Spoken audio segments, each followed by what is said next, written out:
8,500 रुपया महीने के हिसाब से आपको देंगे।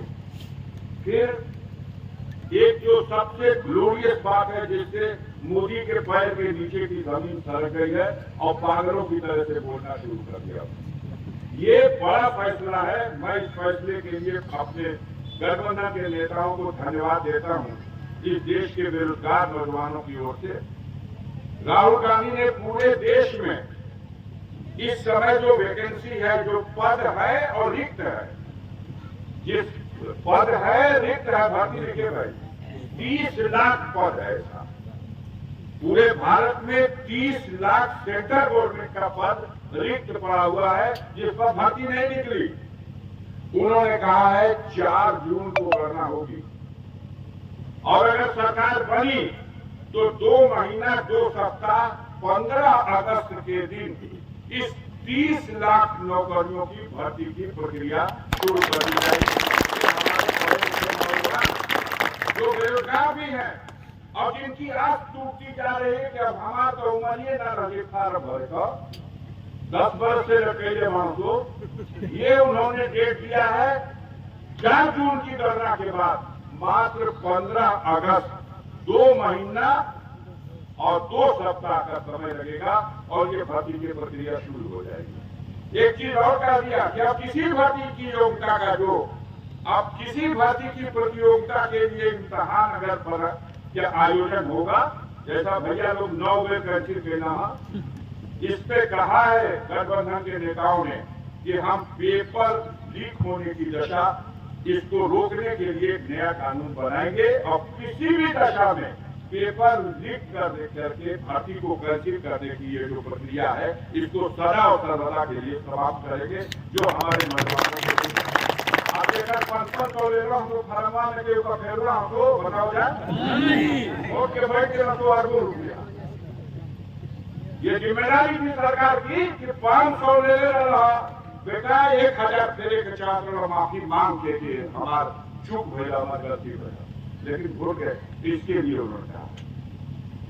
फिर और उन्होंने कहा है तमाम लंबी फिरिस्त है, मैं कोशिश कर रहा हूं इसको बंटवा दूंगा।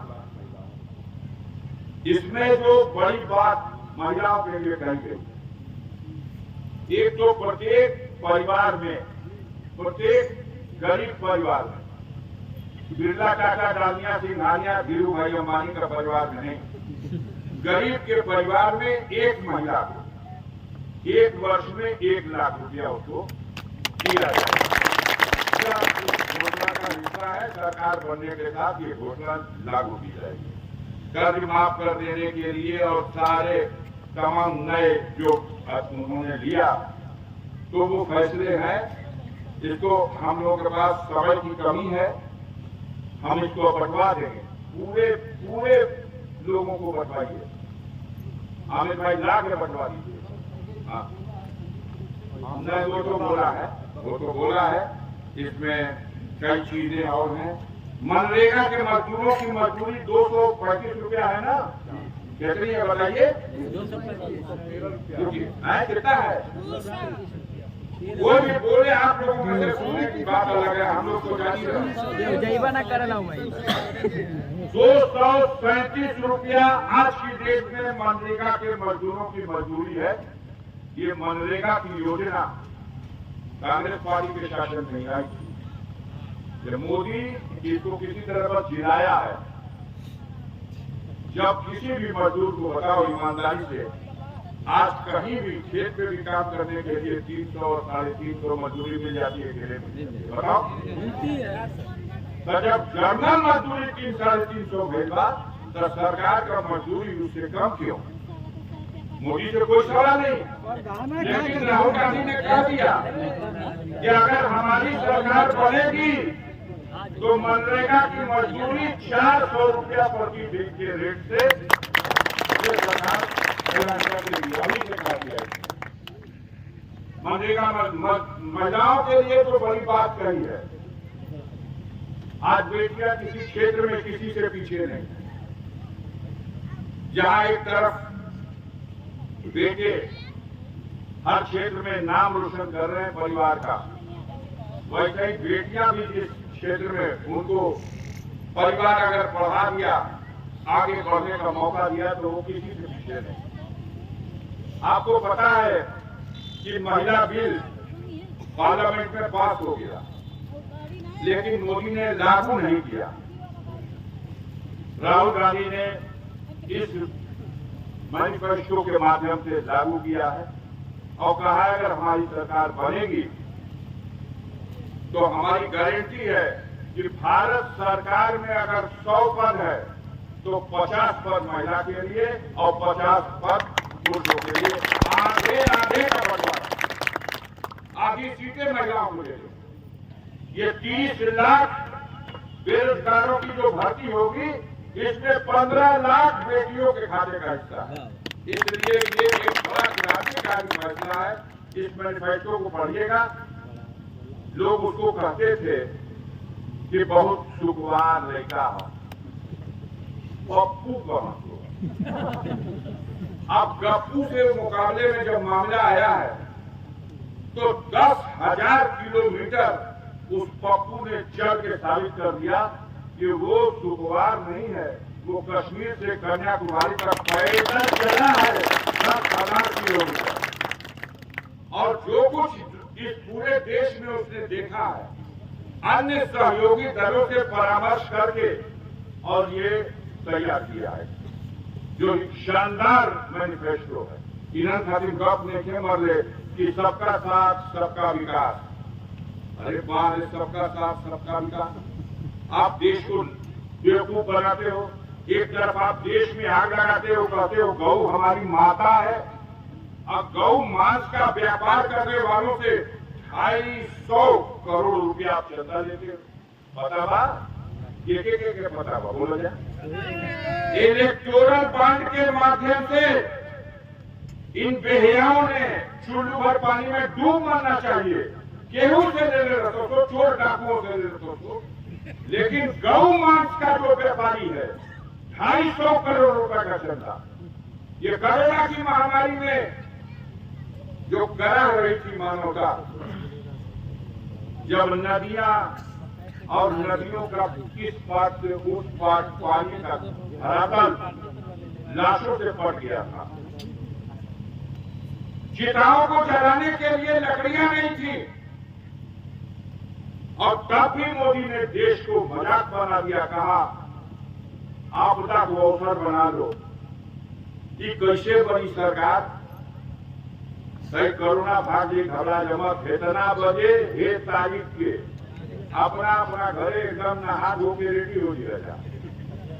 अपन अपन थरिया उठा के, घंटा उठा के, खपड़ा पे चढ़ के, छत पे चढ़ के, सब का पिटिया जा करोना पीछे भाग भिजवा दिया पूरे देश से। मैं थरिया कलवानों में बहुत थरिया बजल है, तो जो आदमी पूरे देश की जनता को मूर्ख बनाता, थरिया बजोगा से एक बार आधार कर दो, पूरा देश में बिल्कुल पत्ती उठा दिया गया, खाली मोबाइल का बुट्टी चपक गया, करुणा भागी वो करके चकमका दे। यहाँ मजाक कर रहे हो। तो एक जमाना आया था 5 साल 10 साल पहले, रतिया भर गाँव का गाँव दौड़े का तो कितना पागल बोला उस तरह की अफवाह फैलाने का काम देश का प्रधानमंत्री कर रहा है। जो वादा किया पूरा नहीं किया। देश महंगाई की मार से तबाह है साथियों। तो इस स्थिति में सरकार को बदलने के लिए आने वाले 1 जून को साइकिल का बटन दबा के हमारा पीछे पड़ गए तो फिर कहला के तो भजपा से लड़ी, चीज पत्रकार बंधुओं से लड़ी, रोज एगो नया खबर छापत। अब है कुल पता हो जाता, परसवे खारिज हो जाये तो हाई हो जाये तो लड़वे ना चल जाये तो चुनावे ना लड़को न चुनाव। इन लोगों ने साथियों बड़ा जुल्म किया मेरे ऊपर। 5 साल तक इन दोनों डबल इंजन की सरकारों ने हौसला तोड़ने के लिए बुलडोजर और सरकार की ताकत को इस्तेमाल, नाजायज ताकत का इस्तेमाल करके हमारी चोट खाने की कोशिश की। घर द्वार, दुकान, मकान, स्कूल, अस्पताल टोटल पूल गिरा कर, खेत खलिहान बाग बगीचा सब शुरू हो गए।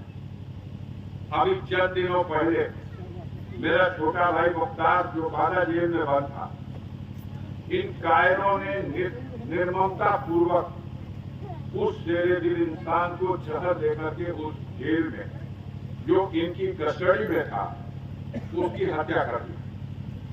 हर हथकंडा अपना के एक ही मकसद था कि किसी तरह से अफजाल अंसारी का हौसला टूट जाए। लेकिन गरीबों की दुआ है, ऊपर वाले का करम है। हमारा मानना है जिस दिन जिसका दिन पूरा हो जाएगा वो एक सांस ज्यादा नहीं ले सकता, लेकिन जब तक दिन पूरा नहीं है बड़ी से बड़ी सरकार जुल्मी से जुल्मी हाकम भी बाल बांका नहीं कर सकता। हम लोग इस जालिमों का मुकाबला कर रहे हैं, कोई कसूर नहीं है हमारा, किसी से जगह जमीन खेत बाग बगीचा का झगड़ा नहीं थे भैया, कुछ नहीं थे। बस झगड़ा बात यही बात कि जहाँ कहीं गरीबों पर अत्याचार और सितम होता है हम लोग गरीब की मदद करते हैं। 400 घर का चमतुल शेरपुर में पुकड़ा हो और दस्तक बना देना तो कि केहू जगह पुछारो कर जाएगा, साहस ना करे। हमारे पिताजी मोहम्मदाबाद नगर पालिका के चेयरमैन थे, उनके नेतृत्व में हम लोग 300-400 लोग झंडा डंडा लेकर के शेरपुर गांव गए। गरीबों के चलते हुए उस बस्ती को उतारा गया, घायलों को उठा के लाए, मलहम पट्टी कराया गया, मुकदमा लिखवाया गया, इन जुर्मियों को जेल दिखाया। जोगा में 4 चमार भाइयों की हत्या करके गंगा नदी में फेंक दिया इन दलितों ने, इन सामंतवादियों ने, इन पूंजीवादियों ने। इस समाज में मानव के रूप में जो दरिंदे हैं इन लोगों ने, हम लोगों ने जा करके जाल डाल करके उन 4 लाशों को गंगा नदी से निकलवाया। ये मेरा कसूर है। उनको लेके आए, मुकदमा कायम करवाया, 25 दिन जेल गया वहां। वो मुकदमा का गरीबा तो पैरवी करीना तो पूरा में भरपूर जड़ तो पीएससी लगा करके सरकार के ताकत को जड़वाए। सब गांव समाज में भरपूर बसी थी। पूरे जिले से कार्यकर्ताओं को, साथियों को इकट्ठा करके 10,000 नौजवानों के साथ हम लोग पूरा गए और फिर से उसी गांव समाज की जमीन पर राजभरों की बस्ती बसवा दिया। आज भी जाके देख लो, मुनारा थाने में सुखपुरा गांव में 150 घर की राजभर बस्ती आज भी वहाँ आबाद है और गरीब कैसे सो रहा है। हमने इन जुल्मियों के सामने खड़े होकर के जब ये किसी गरीब को सताए है